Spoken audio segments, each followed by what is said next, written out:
मित्र, जय भीम, नमोबुद्धाय, जय भवानी. मला एक गोष्ट तुमच्यासमोर मांडायची, ती म्हणजे अशी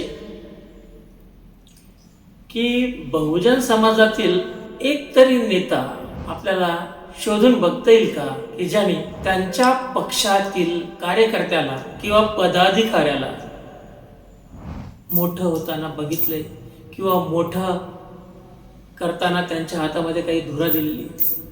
मी मात्र काही नेत्यांना बघितलेलं आहे की त्यांनी फक्त स्वयं आर्थिक विकास योजना चालवली आहे. त्यांच्या प्रत्यक्ष मी सोबत राहून बघितलेलं आहे. पण ज्याने समाजाकरिता काही केलं असा मला जाणवलेला नाही आहे.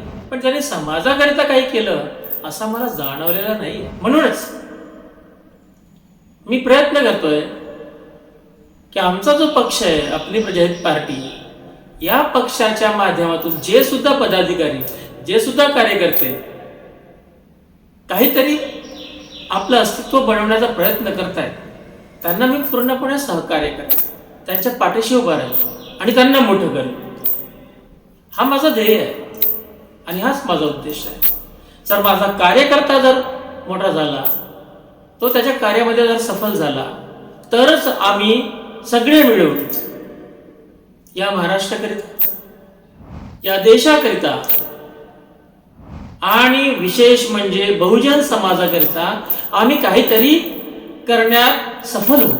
अन्यथा आमच्या या कार्याला रोखण्यासाठी दुसऱ्या समाजातील लोक तर आहेतच, पण सर्वात महत्त्वाचे म्हणजे आमच्या समाजातील जे ठेकेदार बनवून घेतलेले आहेत असे सुद्धा नेते आहेत. आम्हा आता युवा पिढीला एकच मेसेज द्यायचा आहे की आता तरी तुम्ही समजून घ्या, या समाजामध्ये नेते मोठे झालेले आहेत, पण नेत्यांनी कार्यकर्त्यांना मोठं केलेलं नाही आहे. नेते मोठे झालेले आहेत, पण नेत्यांनी कार्यकर्त्यांना मोठं केलेलं नाही आहे. मी सचिन पाटील तुम्हाला शब्द देतो, जर तुम्ही मला सहयोग करत असाल तर मी जिम्मेदारी तुमची पूर्णपणे घेतो, पण तुमची गरज मात्र भागवू शकत नाही. तुमच्या गरजा तुम्हालाच भागवाव्या लागतील, जिम्मेदारी मी तुमची घेऊ शकतो. धन्यवाद. जय भीम, नमो बुद्धाय, जय भवानी.